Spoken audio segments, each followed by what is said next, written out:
I'm Stephanie. Hey, I'm Kara, and we are Virtually Kindergarten. Today we're going to show you some of our favorite fine motor skills activities. And the activities we're sharing today are fun for all kids and will help strengthen the muscles in your child's hands that are needed for writing. The first few ideas we're going to share involve scissors. So in the beginning, you want to give your child some resistance to really strengthen their muscles. So you can have them just cut plastic straws.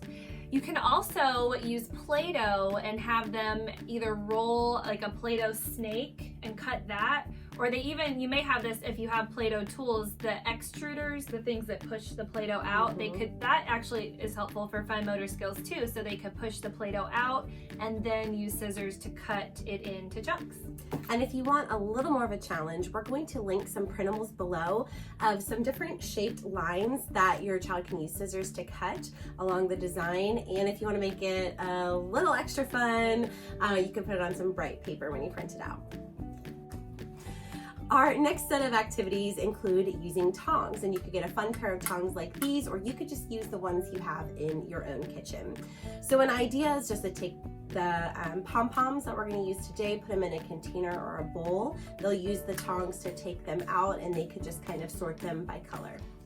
And you could even use clothespins as tongs. So I got these at Dollar Tree also. There's tons of little bags of different animals. So they could use the clothespin to pick up the animal, and then they could sort by type of animal, they could sort by color. So you're building in some of those math and science skills while they're working on fine motor skills.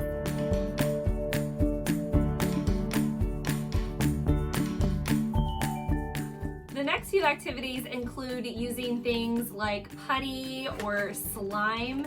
So you can take the putty or the slime and hide little objects in it. You could hide little beads or anything that is small that is easy to hide, and then give it to your child and have them look for it, and then once they find it, they have to separate it out of the putty. So they really love this because it's like a little treasure hunt, and you could not tell them what you're hiding in it. You could use the little sequins. This one came with some little things to hide or anything like that. Another idea is to just use some pony beads and some pipe cleaners, have them use the beads to make a little bracelet with this. They could, as simple as opening and closing different containers you have around your house.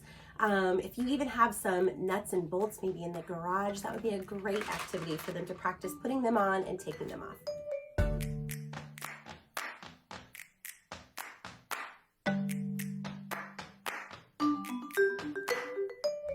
For our next few activities, we love the idea of building in sight word recognition or having your child recognize their name if it's earlier in the year.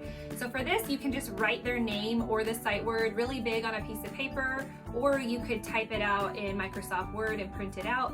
And then you can give them some small stickers. Peeling the stickers off of the page is great for fine motor skills, and they can put the stickers onto the word or onto their name. They could also use a cotton swab dipped in paint, and they could make dots to trace their name or sight word, or using Play-Doh, again, they can use that to build the letters in their name or in the sight word.